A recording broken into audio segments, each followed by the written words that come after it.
Hello students, welcome back to this channel.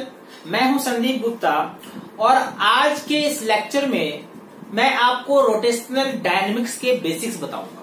ठीक है, जैसे हमने न्यूटन सेकेंड लॉ यूज किया था ट्रांसलेशनल मोशन में, आज हम Newton second law rotational motion में यूज करेंगे और उसको यूज करके हम कैसे प्रॉब्लम सॉल्व कर सकते हैं उस पर आज डिस्कस करेंगे। ठीक है, तो आपको मालूम है न्यूटन सेकेंड लॉ का मैथमेटिकल फॉर्मूला क्या था, F इक्वल टू ma, है ना। ये हमें मालूम है फॉर्मूला क्या था, force equal to mass into acceleration. This was Newton second law in rotational motion. अब वैसे ही Newton second law, that was Newton second law in translational motion, वैसे ही Newton second law rotational motion में कैसे हम यूज करेंगे, उसके लिए सबसे पहले हम समझते हैं टॉर्क और मोमेंट ऑफ इनर्शिया में क्या रिलेशन है। ठीक है, आपको मालूम है कि मोमेंट ऑफ इनर्शिया क्या होता है, आपको मालूम है टॉर्क क्या होता है, दोनों हम पढ़ चुके हैं। तो अब हम समझते हैं टॉर्क और मोमेंट ऑफ इनर्शिया के बीच का रिलेशन, है ना। इसके लिए मैं एक एग्जांपल लेता हूं। देखो, मान लो कि कोई एक ऐसा कोई रिजिड बॉडी है किसी भी शेप का और ये घूम रहा है ना। Let suppose this is the axis, इस एक्सिस के अबाउट ये ऐसे घूम रहा है मान लो, और ये ऐसे घूम रहा है कि घूमते घूमते इसका एंगुलर स्पीड भी चेंज हो रहा है ना, ऐसे घूम रहा है। ओके, अब इसमें इसका moment of inertia, net moment of inertia अपना आई होगा, हम वो लेंगे। अब इसमें मुझे टॉर्क और मोमेंट ऑफ इनर्शिया के बीच का रिलेशन चाहिए। तो इसके लिए आप क्या करो, एक स्मॉल पार्टिकल इमेजिन करो यहाँ पे। लेट सपोज मैंने यहाँ पे एक स्मॉल पार्टिकल dm इमेजिन किया। ठीक है, स्मॉल पार्टिकल dm जो कि एक्सिस से कितने डिस्टेंस पे है, तो स्मॉल r डिस्टेंस पे। अब अगर ये मान लो ये रिजिड बॉडी पूरा घूम रहा है, तो ये dm किस सर्कल पे घूमेगा, इस ऐसे घूमेगा। dm के घूमने का ये सर्कल है, करेक्ट है। dm जो है इस सर्कल में घूम रहा है। ओके, अगर dm घूम रहा है तो सर्कल सर्कुलर मोशन में है, तो कौन कौन सा फोर्स लगेगा। अब आप मुझे बताओ कि dm पे एक तो सेंट्रीपिटल फोर्स लगेगा अंदर की ओर, ठीक है, जिसको आप F रेडियल भी बोलते हो, radial force. This is centripetal force, जो कि जरूरी है कोई भी बॉडी अगर सर्कल में घूमता है तो। और अगर घूमते घूमते स्पीड भी चेंज हो रहा है ना, घूमने का स्पीड चेंज हो रहा है, इसका मतलब एक टेंजेंशियल फोर्स भी लगेगा। ठीक है, this is F tangential, correct है। F radial and F tangential, दो फोर्स हर पार्टिकल पे लगेगा, है ना। रिजिड बॉडी में जितने भी पार्टिकल लोगे सबका अपना घूमने का सर्कल होगा और सब पे ये दो फोर्स लगेंगे। ठीक है, अब अगर टॉर्क इसको अगर मान लो टॉर्क मिल रहा है, रिजिड बॉडी को अगर टॉर्क मिल रहा है, तो यही दो में से किसी एक फोर्स से मिल सकता है। कौन सा फोर्स, F रेडियल और F टेंजेंशियल, है कि नहीं। F रेडियल का फॉर्मूला क्या होता है, mv²/r, आपको मालूम है। ठीक है, और F टेंजेंशियल क्या होता है, mdv/dt, ये भी आप जानते हैं। ठीक है, मालूम है ना आपको। F रेडियल जब हम बोलते हैं सेंट्रीपिटल फोर्स, ये फोर्स कितना होता है, m की जगह तो मैंने यहाँ पे dm लिया है, dm v²/r, करेक्ट है। और ft जब आप बोलोगे तो इसका फॉर्मूला क्या होता है, mdv/dt। m मैंने dm लिया है, dv/dt मतलब क्या हो गया, a, that means dm into a। ठीक है, a कौन सा एक्सेलरेशन है, टेंजेंशियल एक्सेलरेशन। ठीक है, तो अब मुझे बताओ कि इन दोनों फोर्स में से कौन सा फोर्स टॉर्क प्रोड्यूस करेगा। दो फोर्स लग रहा है, एक फोर्स सेंट्रीपिटल सेंटर की तरफ और एक टेंजेंशियल जो घूमने के स्पीड को चेंज करता है ना, इंक्रीज भी कर सकता है, डिक्रीज भी कर सकता है। ठीक है, अगर घूमने के डायरेक्शन में लग रहा है तो स्पीड इंक्रीज होगा और घूमने के अपोजिट लग रहा है तो स्पीड डिक्रीज होगा। ठीक है, इन दोनों फोर्स में से कौन सा फोर्स टॉर्क प्रोड्यूस करेगा? तो आप देखो Fr जो सेंट्रीपिटल फोर्स है, क्या वो एक्सिस को आके इंटरसेक्ट कर रहा है क्या? तो एक्सिस को जो फोर्स इंटरसेक्ट करता है उससे टॉर्क प्रोड्यूस नहीं होता, ये हम पढ़ चुके हैं। यानी ये जो फोर्स है ये टॉर्क प्रोड्यूस नहीं करेगा। तो टॉर्क कौन सा फोर्स प्रोड्यूस करेगा? Ft, F टेंजेंशियल, है ना, वही टॉर्क प्रोड्यूस कर सकता है। यानी अगर आपको निकालना है टॉर्क प्रोड्यूस इन दिस, चलो मैंने स्मॉल पार्टिकल लिया है तो मैं इस dt मतलब small torque acting on this small particle dm अगर निकालना है तो कौन सा फोर्स? ये Ft है ना, Ft मतलब F टेंजेंशियल और फोर्स और r के बीच कितना एंगल है? 90 डिग्री। टॉर्क का फॉर्मूला क्या होता है? R F sine theta, angle 90 है तो साइन 90 तो 1 हो जाएगा, मतलब R into F T, R into F T. F T मैंने कितना बोला? एफ टी मैंने बोला dm इंटू ए, और A का फॉर्मूला आपको मालूम है, A का फॉर्मूला होता है R अल्फा। R क्या है? रेडियस, और अल्फा क्या है? Angular acceleration. A क्या है? A है linear acceleration, A is linear acceleration and alpha is angular acceleration, यही है ना। तो A की जगह में हम क्या लिख सकते हैं? R alpha. तो A की जगह में अगर आपने R अल्फा लिखा तो R into D M into R alpha, मतलब ये हो गया है dm r square into alpha. अब आप मुझे बताओ ये dm r स्क्वायर क्या है? Mass into square of perpendicular distance. dm मास है और r क्या है? Perpendicular distance from the axis. तो ये dm r स्क्वायर क्या मोमेंट ऑफ इनर्शिया का फॉर्मूला है क्या? m r square.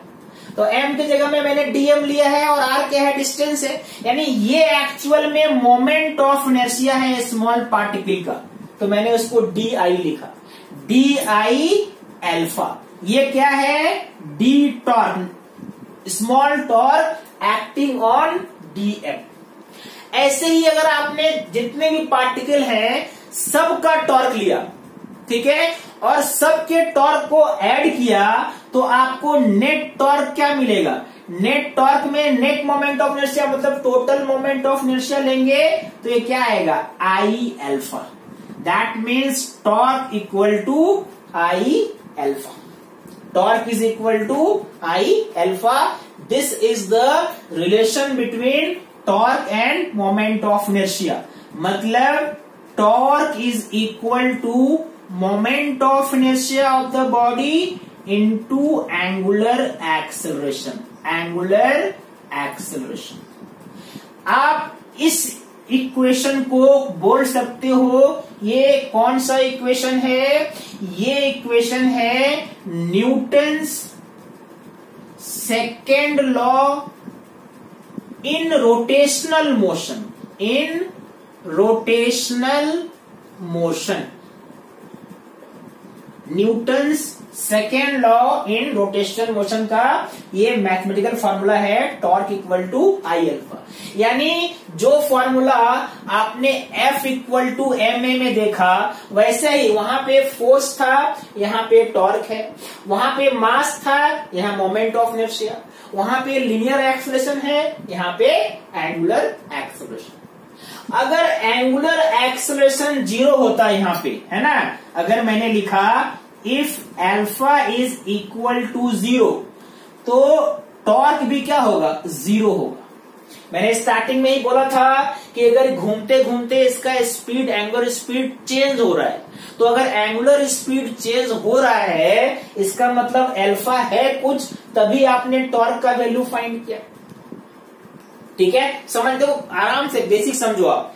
अल्फा के 0 होने का मतलब है इसके घूमने का स्पीड कांस्टेंट हो गया। अगर घूमने का स्पीड कांस्टेंट हो गया तो इधर कोई फोर्स लगेगा ही नहीं, जो फोर्स होगा वो एफ रेडियल लगेगा, जिससे कोई टॉर्क प्रोड्यूस नहीं होता। ठीक है, तो अगर कोई पार्टिकल घूम रहा है विथ वेरिएबल एंगुलर वेलोसिटी, तभी हम बोल सकते हैं उसमें टॉर्क लग रहा है, and torque is I alpha. अगर एल्फा कांस्टेंट हो सकता है या हो सकता है एल्फा भी वेरिएबल हो, है ना, उस पे हम बाद में डिस्कस करेंगे, but alpha is rate of change in angular velocity. ठीक है, तो this is Newton second law in rotational motion. अब मैं आपको बताऊंगा कि Newton second law in rotational motion, इसको यूज करके हम प्रॉब्लम कैसे सॉल्व करेंगे। कुछ अच्छे कंडीशन, कंसेप्चुअल कंडीशन में भी डिस्कस करता हूं आपके साथ, और आपको इसका एक प्रैक्टिस हो जाएगा। फिर हम जब न्यूमेरिकल का वीडियो बनाएंगे तो आपको और अच्छे से वो समझ में आएगा। आज कुछ बेसिक कंसेप्चुअल कंडीशन डिस्कस करते हैं। देखो, तो अभी आपने क्या देखा कि F equal to M A, है ना, ए क्या था, linear acceleration, Newton law in translational motion, और इस पे इक्वेशन ऑफ मोशन हम कैसे लिखते हैं, V equal to U plus A T, S equal to U T plus half A T square. ठीक है, और V square equal to U square plus 2as। V क्या होता है, ds by D T, A क्या होता है, dv bye D T, या इसको लिख सकते हैं dv by ds into ds by D T, मतलब ये क्या हो गया, v into dv by ds। ये सारे फॉर्मूलाज आप ट्रांसलेशनल मोशन में पढ़ चुके। ठीक है, अब आप रोटेशनल पढ़ेंगे तो इसका रोटेशनल में एनालॉग कैसे लिखेंगे। F equal to M A में हम क्या लिखेंगे, हम लिखेंगे torque equal to I alpha.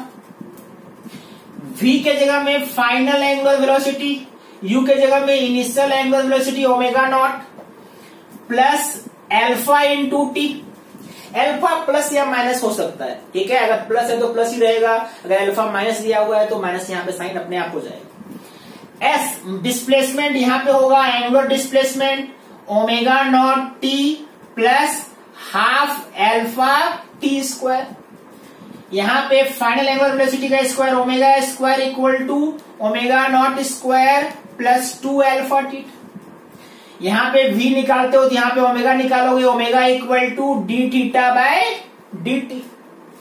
Alpha equal to क्या लिखेंगे, D omega by D T, या इसको लिख सकते हो D omega by D theta into D theta by D T. D theta by D T क्या होता है, ओमेगा, मतलब ये क्या हो गया, omega into D omega by D T. सबसे पहले तो ये फॉर्मूला जो मैंने अभी आपको बताया, ये यूज आपको मालूम होना चाहिए, इसी को हम आगे यूज करके प्रॉब्लम डिस्कस करने वाले। ठीक है, अब कौन कौन से प्रॉब्लम डिस्कस करेंगे, आप पहले इसको सारे फॉर्मूला को नोट करो, फिर मैं देखो एक के बाद एक कुछ अच्छे कंसेप्चुअल कंडीशन लेता हूं। चलो पहला कंडीशन लेते हैं। मान लो कि एक रॉड है जो इस पॉइंट पे, ओ पॉइंट पे यहां पे आपने फिक्स किया है, और ये वर्टिकल है, ये वाला एंड फिक्स है। आपसे पूछा जाता है कि अगर मैंने इस रॉड को थोड़ा सा पुश कर दिया, है ना, और ये ऐसे गिर रहा है नीचे, तो what will be acceleration when rod becomes horizontal. ठीक है, रॉड जब हॉरिजॉन्टल हो जाएगा तो उसका एक्सेलरेशन कितना होगा।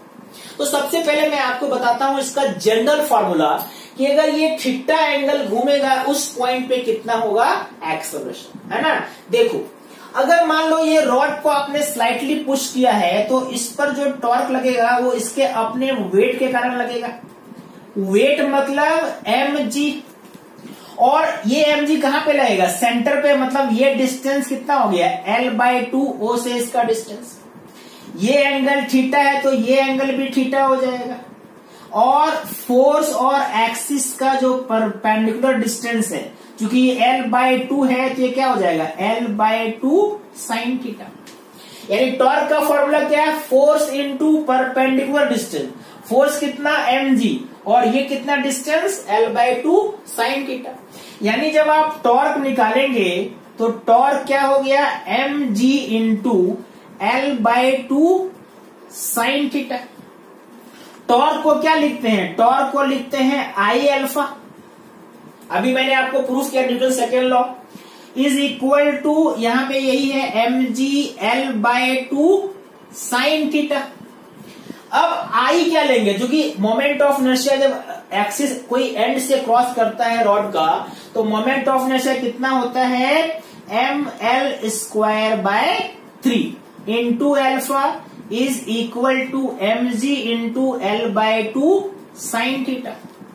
देखो एक L कैंसिल हो गया, M भी कैंसिल हो गया, यानी अगर alpha E sine theta by 2L, इतना ही ना, हाँ, ये अल्फा का जनरल फॉर्मूला हो गया 3g sine theta by 2L। आपसे पूछा जा रहा था what will be acceleration when rod becomes horizontal. Horizontal होने का मतलब है कितना एंगल घूम गया, 90 डिग्री, यानी थीटा की जगह में 90 रख दो तो साइन 90 क्या होता है, 1 होता है, मतलब अल्फा क्या हो जाएगा 3g by 2L।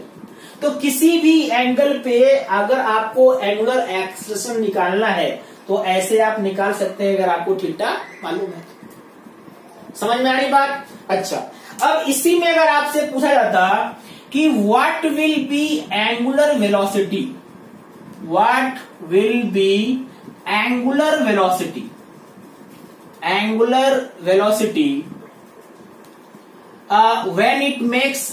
when it makes angle theta with vertical, angle theta with vertical। अब एंगुलर एक्सेलरेशन निकालना आपको सिखाया, अब एंगुलर वेलोसिटी निकालने पे देखो, तो एंगुलर वेलोसिटी आप डायरेक्ट नहीं निकाल सकते हो क्योंकि देखो थीटा पे डिपेंड करता है। अल्फा का वैल्यू क्या दिया हुआ है, अल्फा का वैल्यू अभी आपने क्या निकाला 3g sine theta by 2L, यही निकाला क्या, यानी alpha is not constant, theta के साथ अल्फा भी चेंज हो रहा है। तो जब अल्फा चेंज होता है, एक्सेलरेशन जब चेंज होता है, वेरिएबल होता है, तो उस कंडीशन में हम इक्वेशन ऑफ मोशन नहीं लगाते ना। हम कैसे सॉल्व करते हैं, हम इसको सॉल्व करेंगे कौन से फॉर्मूला से, आपको निकालना है एंगुलर वेलोसिटी, तो अल्फा इक्वल टू हम क्या लिखते हैं D omega by D T, correct है। यानी यहां पे आप क्या लिखोगे, D omega equal to alpha into D T. आपको क्या निकालना है, आपको ओमेगा निकालना है, मतलब integration of alpha D T, कहां से कहां तक, देखो ये डी ओमेगा का इंटीग्रेशन कहां से कहां तक हुआ, 0 से ओमेगा, कि पहले वो रेस्ट में था और अभी यहाँ थीटा डिग्री पे एंगल ओमेगा आपको फाइंड करना है। टाइम मान लो ये 0 और ये क्या हो गया t। इसको क्या लिखोगे, अल्फा का वैल्यू आपने निकाला है, देखो 3g साइन थीटा, मतलब इंटीग्रेशन ये क्या हो जाएगा 3g sine theta by 2L dt, यही है ना।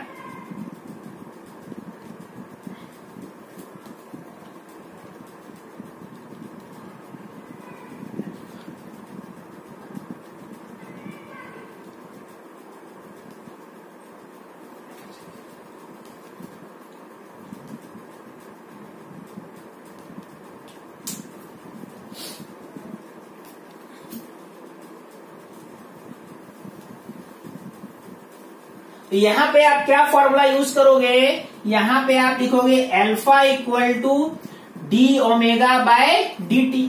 लेकिन टाइम के लिए, टाइम आपसे नहीं पूछा जा रहा है, कितने टाइम के बाद वेलोसिटी नहीं पूछ रहा है आपसे, आपसे पूछ रहा है कितने एंगल के बाद कितना वेलोसिटी होगा, थीटा एंगल के बाद कितना वेलोसिटी होगा। यानी इसको एंगल वाले टर्म में कैसे लिखते हैं, D omega by D theta into D theta by D t, यानी ये कितना हो गया d omega by D theta into omega. देखो d theta by D t को मैंने क्या लिखा, ओमेगा लिखा। यानी आपको क्या मिला, alpha equal to D omega into omega by D theta sorry, यानी इसको आपको क्या लिखना है, alpha D theta is equal to omega D omega. अब इसको इंटीग्रेट करो, कहां से कहां तक करोगे इसको इंटीग्रेट, लिमिट क्या होना चाहिए, तो 0 से एंगल चेंज हुआ थीटा, पहले एंगल 0 था वर्टिकल के साथ, अब हो गया थीटा, और पहले स्पीड भी 0 था और अब एंगल स्पीड कितना हो गया, ओमेगा हो गया। अल्फा का वैल्यू यहां पे रख देने का, अल्फा का वैल्यू रखोगे तो क्या आएगा बताओ, this will be integration of 3g by 2l। ये तो मुझे कांस्टेंट लग रहा है, मैं इसको बाहर रखता हूं। इंटीग्रेशन किसका हुआ, साइन थीटा डी थीटा, कहां से कहां तक, 0 से थीटा, और ओमेगा का इंटीग्रेशन क्या हो जाएगा, ओमेगा स्क्वायर बाय 2, और ये कहां से कहां तक, 0 से ओमेगा। वैल्यू साइन थीटा का इंटीग्रेशन आपको मालूम है क्या होता है, माइनस कॉस थीटा होता है, यानी ये जो वैल्यू है ये क्या आ जाएगा, 3g बाय 2l, है ना, और ये हो गया माइनस कॉस, एक बार थीटा पुट करेंगे और एक बार minus minus plus cos 0 put करेंगे, is equal to omega square by 2। Cos 0 1 होता है तो 1 माइनस कॉस थीटा, कहने का मतलब इक्वेशन क्या आया, omega square by 2 equal to 3g by 2l 1 minus cos theta, ठीक है। और आपको अगर ओमेगा का वैल्यू चाहिए तो 2 कैंसिल कर दो, तो ओमेगा का वैल्यू क्या हो गया, 3g by l 1 minus cos theta का अंडर रूट। ओमेगा का वैल्यू क्या आया, under root 3g by l 1 minus cos theta. ये अगर आपसे पूछा जाता है किसी भी एंगल थीटा एंगल पे कितना ओमेगा है तो आप निकाल सकते हैं। इसको निकालने का मैं एक तरीका आपको एनर्जी कंजर्वेशन से भी बाद में बताऊंगा, है ना, वो भी बहुतों को आसान लगता है, बट ये मेथड भी आपको आना चाहिए। अगर मान लो आपसे पूछा जाता कि जब रॉड हॉरिजॉन्टल हो जाएगा उस कंडीशन में कितना होगा एंगुलर वेलोसिटी, मतलब थीटा के जगह में 90 पुट कर दोगे आप, तो वो ओमेगा कितना हो जाएगा, 90 कॉस 90 0 हो जाता है, यानी आंसर क्या आएगा, 3g by l, 3g by l, omega equal to 3g by l। This is the angular speed when the rod will become horizontal, ठीक है। तो पहले एप्लीकेशन में मैंने आपको ये रॉड वाले क्वेश्चन समझाया कि एंगुलर स्पीड निकालना हो, एंगुलर एक्सेलरेशन निकालना हो। इसमें देखो एक क्वेश्चन और पूछा जाता है कि ये जो रॉड जहां पे आपने फिक्स किया है इस हिंज पे कितना फोर्स लग रहा है, ये रॉड पे कितना फोर्स लगा रहा है, या रॉड यहाँ पे जिसमें आपने इसको फिक्स किया हुआ है उस हिंज पे उस एक्सल पे कितना फोर्स लगा रहा है, उस पे भी एक कंडीशन चलो डिस्कस कर लेते हैं, इसको आप नोट कर लो पहले। अब चलो मैं आपको कुछ ऐसे कंडीशन बताता हूं जहां पे आपको निकालना हो to find reaction force at the hinge, है ना, यहाँ पे आपको रिएक्शन फोर्स निकालना है ना। मान लो कि इसमें बहुत तरह के कंडीशन हो सकते हैं, जैसे आपसे बोला जा सकता है कि पहले रॉड जो था वो वर्टिकल था, ठीक है, और ये स्लाइड करके जब हॉरिजॉन्टल हो जाएगा उस कंडीशन में कितना रिएक्शन, उस केस में कितना एक्सिस पे मतलब हिंज पे कितना फोर्स लग रहा है वो बताओ, या जब घूम के फिर से वर्टिकल हो गया तब कितना होगा, या मान लो पहले दिया जाए कि नहीं पहले ये वर्टिकल नहीं था, पहले कुछ एंगल बना के था, और अब बताओ कि अगर वो जब हॉरिजॉन्टल हो जाएगा तो कितना नॉर्मल फोर्स लगेगा हिंज पे यहाँ पे। तो पहला कंडीशन जो आसान कंडीशन है वो मैं लेता हूं, दोनों कंडीशन हम पढ़ेंगे। पहले मान लो रॉड क्या है, रॉड जो है वर्टिकल है और यहाँ O पॉइंट पे आपने इसको फिक्स किया हुआ है, और ये वर्टिकल प्लेन में ऐसे घूम सकता है इस एक्सिस के अबाउट, है ना। आपसे पूछा जा रहा है कि जब ये रॉड हॉरिजॉन्टल हो जाएगा, है ना, जब ये रॉड हॉरिजॉन्टल हो जाएगा तो उस कंडीशन में यहां पे नॉर्मल रिएक्शन कितना होगा ये बताइए, है ना। बहुत आसान क्वेश्चन है। अभी मैंने आपको क्या समझाया, अभी समझाया था कि जब ये हॉरिजॉन्टल हो जाएगा, उस कंडीशन में अल्फा कितना होगा? उस कंडीशन में अल्फा मैंने बताया था 3g/2l, और इस कंडीशन में ओमेगा क्या हो जाएगा? √3g/l। ये अभी हम निकाल चुके हैं तुरंत, ठीक है। तो इसका हम यूज करने वाले हैं अभी, है ना। अब इसको देखो, हम अलग से डायग्राम ड्रॉ करके आपको समझाता हूं। मान लो ये रॉड जो है, ये रॉड ऐसा है, ठीक है। अब यहां पे फोर्स कौन कौन लगेगा ये देखो। आपको मालूम है रॉड अगर घूम रहा है तो बाहर क्या लगता है? रेडियल फोर्स लगता है, ठीक है। और नीचे कौन सा फोर्स लग रहा है? वर्टिकली डाउनवर्ड, वो लगेगा mg। तो इन दोनों के रिएक्शन में यहां सपोर्ट जो है O पे, यहां पे कौन कौन सा फोर्स लगेगा? एक तो लगेगा ऊपर, ये फोर्स, चलो इसको मैंने N1 एज्यूम किया, और एक FR के अपोजिट यहां पे एक फोर्स लगेगा, दैट इज N2, ठीक है।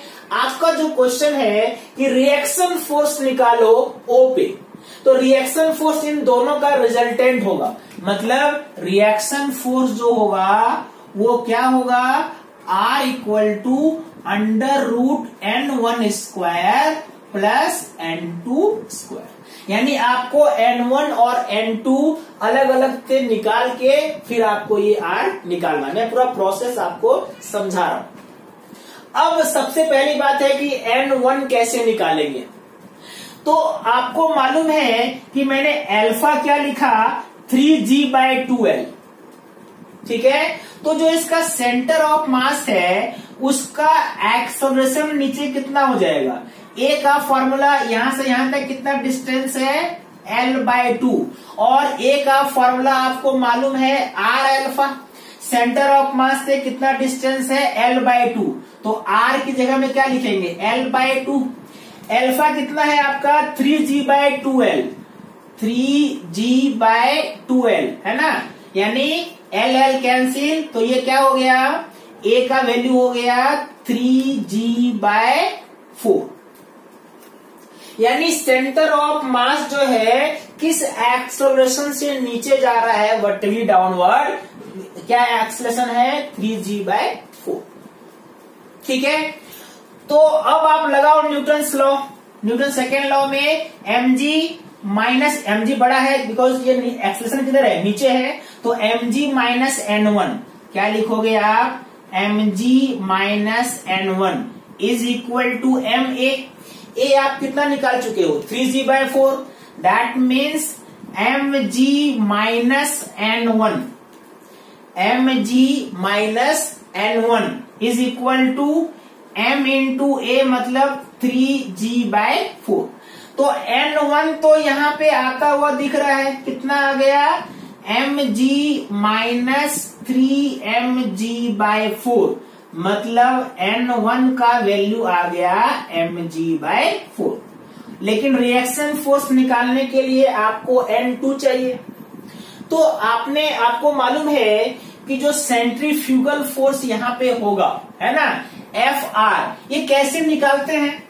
इंटीग्रेशन से हम पहले, एक तो तरीका वो है कि एक स्मॉल एलिमेंट यहाँ पे ले लो, है ना, उस पे कितना फोर्स लग रहा है। नॉर्मली हम F का फॉर्मूला क्या यूज करते हैं? m⍵²r, यही यूज करते हैं ना, अगर ओमेगा मालूम है तो, और ओमेगा हमको मालूम है। लेकिन आप डायरेक्ट यहाँ पे नहीं लगा सकते, क्योंकि R के साथ साथ F भी चेंज हो रहा है ना। यानी अलग अलग एलिमेंट पे अलग अलग सेंट्रीफ्यूगल फोर्स लगेगा। ऐसे में क्या करते हो? एक तो तरीका है कि स्मॉल एलिमेंट ले लो, उस पे कितना लग रहा है, फिर उसको इंटीग्रेट करो 0 से यहां तक। लेकिन मैं आसान तरीका लेता हूं, इसमें इस पॉइंट में एवरेज फोर्स निकालता हूं। यहाँ पे कितना फोर्स है? 0, क्योंकि R यहाँ पे 0 है।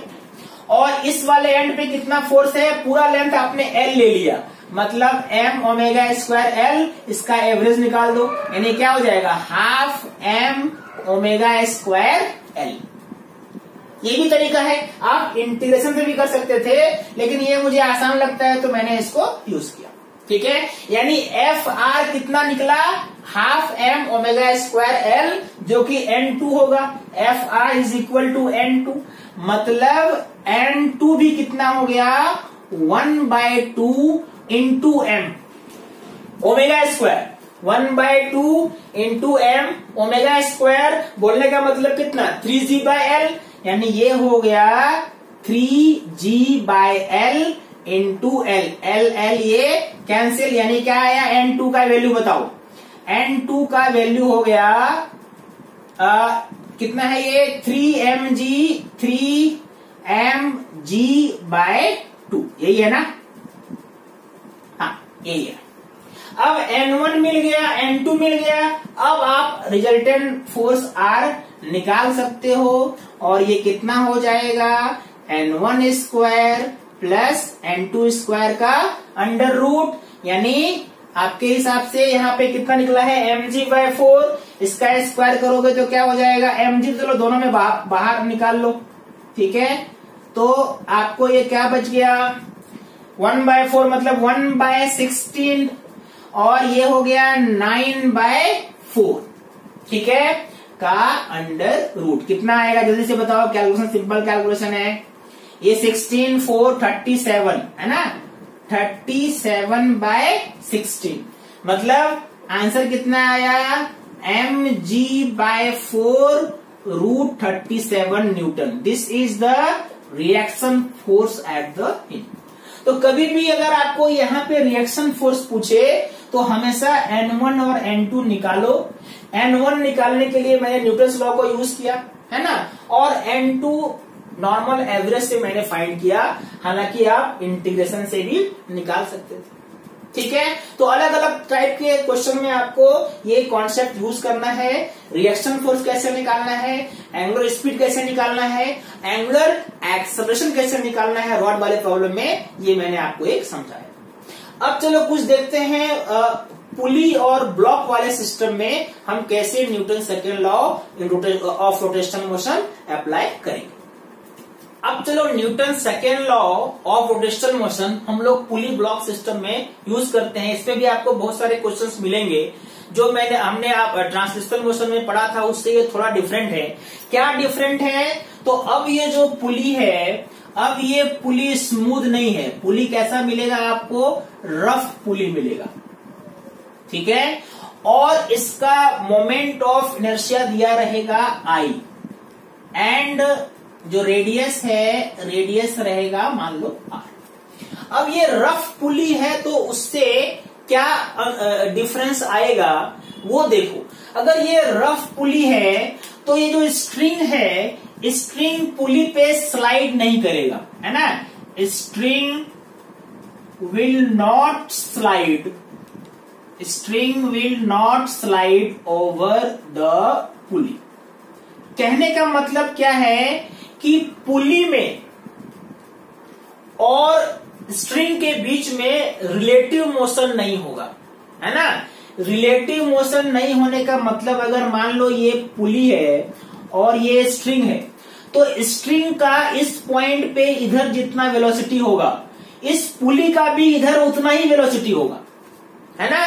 यानी ये जो पुली है, ये पुली रोटेट करेगा उसी लीनियर वेलोसिटी से जो स्ट्रिंग का वेलोसिटी है। यानी स्ट्रिंग में और पुली के बीच में दोनों का वेलोसिटी क्या है, सेम है, इसीलिए स्ट्रिंग इसके ऊपर स्लाइड नहीं करता है। जिस स्पीड से स्ट्रिंग नीचे आएगा उसी स्पीड से ये पुली भी रोटेशनल मोशन करेगा, और उसका जो लीनियर स्पीड होगा, है ना, वो उतना ही होगा जितना स्ट्रिंग का है ना। आपको मालूम है ना, कोई भी एक पार्टिकल किसी दूसरे पार्टिकल पे अगर दोनों का स्पीड सेम है, इसका मतलब दोनों के बीच में स्लाइडिंग नहीं हो रहा है। एक दूसरे के रिस्पेक्ट में वेलोसिटी क्या है, 0 है। ये कब होगा, जब अगर ये स्ट्रिंग नीचे जा रहा है तो pulley will be in rotational motion, और वहां पे हम न्यूटन सेकेंड लॉ यूज करेंगे, ठीक है। दैट मीन्स जहां भी ये दिया हुआ है कि string is not sliding over the पुली, इसका मतलब जो स्ट्रिंग का वेलोसिटी लोगे आप, स्ट्रिंग का वेलोसिटी क्या है, जो यहाँ पे जो ब्लॉक है उसका जो वेलोसिटी है, इस ब्लॉक का वेलोसिटी v है, इस पॉइंट का वेलोसिटी v है, तो इस पॉइंट का वेलोसिटी भी v होगा, और वही वेलोसिटी उस पुली के लिए भी हम लोग यूज करेंगे।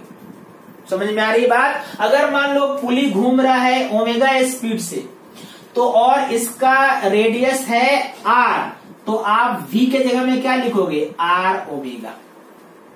या अगर मान लो पुली का एक्सेलरेशन अल्फा है, ठीक है, और ये आर है, स्ट्रिंग का एक्सेलरेशन मान लो नीचे ये ए है ब्लॉक का, तो ए के जगह में क्या लिखोगे, R alpha.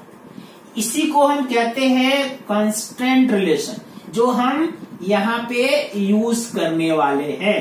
Constant relation between block and pulley. V क्या है, ब्लॉक का स्पीड, ब्लॉक का स्पीड मतलब स्ट्रिंग का स्पीड, और उतना ही स्पीड होना चाहिए पुली का भी, इसीलिए V equal to R omega किया। ओमेगा क्या है, पुली के घूमने का रोटेशनल एंगुलर वेलोसिटी। उसी तरह A क्या है, एक्सेलरेशन ऑफ द ब्लॉक और एक्सेलरेशन ऑफ द स्ट्रिंग, और वही एक्सेलरेशन पुली के रिम पे उतना ही होना चाहिए, इसलिए A equal to R alpha करेंगे। अल्फा क्या है, angular acceleration of the pulley. यही कॉन्सेप्ट हम यूज करने वाले हैं। और ये कब कब यूज करोगे, जब जब आपको दिया रहेगा रफ पुली है और string is not sliding over the pulley, मतलब pulley is completely in rotational motion. अब देखो, चलो अब ये कॉन्सेप्ट तो आपने नोट कर लिया, अब इसको यहां पे यूज करते हैं। अब अगर मान लो इसका फ्री बॉडी डायग्राम ड्रॉ करेंगे, यहीं पे देखो मैं फोर्स ड्रॉ करता हूं, इसी में मैंने इसको नीचे बनाया, मतलब ये नीचे जा रहा है, मान लो ये ऊपर जा रहा है, ठीक है। यहां पे M2G नीचे फोर्स लगेगा, यहां पे M1G फोर्स नीचे लगेगा, यहां पे टेंशन जो है यहाँ पे टेंशन जो है ये टेंशन T2 है, और यहाँ पे जो टेंशन है वो T1 है। आप पूछेंगे मैंने टेंशन इक्वल क्यों नहीं लिया, ट्रांसलेशनल मोशन में तो आप टेंशन इक्वल लेते हैं दोनों स्ट्रिंग में, लेकिन ट्रांसलेशनल मोशन में वो पुली नहीं घूमता ना, ट्रांसलेशनल मोशन में वो स्ट्रिंग इसके ऊपर स्लाइड करता है ना। लेकिन अगर आपको पुली को घुमाना है तो एक नेट टॉर्क चाहिए, है ना। अगर मान लो पुली रेस्ट में है और आप उसको घुमाना चाहते हो, तो घुमाने के लिए क्या चाहिए, टॉर्क चाहिए।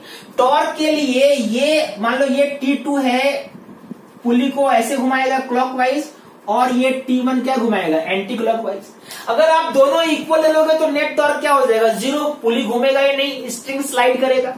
लेकिन क्या दिया हुआ है, स्ट्रिंग इज नॉट स्लाइडिंग, इसका मतलब ये हुआ कि एक नेट टॉर्क है, और जाहिर है कि M2G नीचे जा रहा है तो पुली का टेंडेंसी क्लॉकवाइज घूमने का होगा, मतलब ये टॉर्क T2 का टॉर्क T1 से ज्यादा होगा। तो इक्वेशन क्या क्या बना, पहला इक्वेशन चूंकि ये नीचे जा रहा है तो आप लिखोगे M2G minus T2 is equal to M2A। दूसरा, ये ब्लॉक ऊपर जा रहा है तो आप क्या लिखोगे, T1 minus M1G is equal to M1A। और थर्ड इक्वेशन पुली का होगा, और पुली के लिए T2 का कितना टॉर्क है, देखो ये एंगल कितना है, ये यहाँ पे एंगल 90 डिग्री है, तो T2 का टॉर्क कितना हो गया, T2 इंटू आर। अगर मान लो T2 का टॉर्क आपने प्लस लिया है तो T1 का टॉर्क माइनस होगा, क्योंकि ये उल्टा घुमाना चाह रहा है, यहाँ पे भी एंगल क्या है, 90 डिग्री।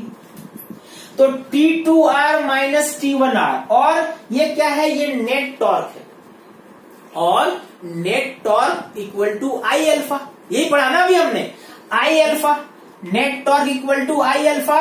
और आपको मैंने बताया था A equal to R alpha, तो अल्फा की जगह में क्या लिख सकते हैं, IA बाय आर। यही तीन इक्वेशन आपको यूज करना है प्रॉब्लम को सॉल्व करने के लिए, ठीक है।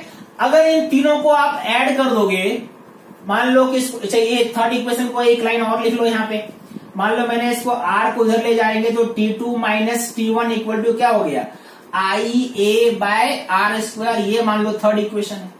अब इक्वेशन 1, इक्वेशन 2, इक्वेशन 3 को ऐड करो, T2 कैंसिल हो जाएगा, T1 भी कैंसिल हो जाएगा, तो आपको क्या मिला, M2G माइनस M1G, और इधर क्या मिला, M1 plus M2 plus I by are square into a. आपने क्या निकाल लिया, आपने A का वैल्यू निकाल लिया, M2 minus M1 into G divided by m1 plus m2 plus I by r square. आपने ये फॉर्मूला जब निकाला था ट्रांसलेशनल मोशन में, तो बस ये I बाय r स्क्वायर 0 था ना, वहां पे कोई मोमेंट ऑफ इनर्शिया नहीं था, तो फॉर्मूला आया था m2 minus m1g divided by m1 plus m2। अब यहाँ पे एक मोमेंट ऑफ इनर्शिया है, तो ये फॉर्मूला कैसे यूज करेंगे। एक बार आपको ये फॉर्मूला मिल गया, अब क्वेश्चन में कुछ भी पूछे, आपसे T1 पूछे निकल जाएगा, आपसे T2 पूछेगा ये भी निकल जाएगा। अगर मान लीजिए आपसे पूछे कि एंगुलर वेलोसिटी ऑफ पुली, अब ये पुली कैसा है उस पे आई डिपेंड करेगा। हो सकता है डिस्क हो सकता है होलो सिलेंडर हो सकता है सॉलिड सिलेंडर हो, जो भी होगा वो आप यहाँ पे आई का वैल्यू पुट कर दोगे, है ना। तो अगर आपसे पूछे angular velocity of pulley after time T, कैसे निकालोगे, बहुत ही आसान है। ओमेगा इक्वल टू क्या होता है, omega naught plus alpha T. अगर पुली पहले रेस्ट में था तो ये तो 0 हो जाएगा, यानी आप क्या लिखोगे, एल्फा इंटू टी। एल्फा का फॉर्मूला क्या होता है, ए बाय आर। आपने ए ऑलरेडी निकाल लिया, यानी ये क्या हो जाएगा, m2 minus m1g divided by, ये क्या हो गया, m1 plus m2 plus I by are square into R, ये अल्फा हो गया, इंटू जो टाइम दिया हुआ है आप उसमें निकाल सकते। अगर आपसे पूछेगा टी टाइम में कितना रोटेशन हुआ पुली का, तो क्या फॉर्मूला यूज करोगे, तब यूज करोगे theta equal to half alpha T square. मतलब कैसे भी क्वेश्चन हो, मान लो ब्लॉक का पूछे कितना डिस्टेंस ट्रेवल करेगा, तो S equal to half A T square, है ना। यानी अगर आपको ये कॉन्सेप्ट मालूम है, ये आप लगाओगे तो आगे कोई भी पैरामीटर आप फाइंड कर सकते। समझ में थोड़ा फील आ रहा है ना।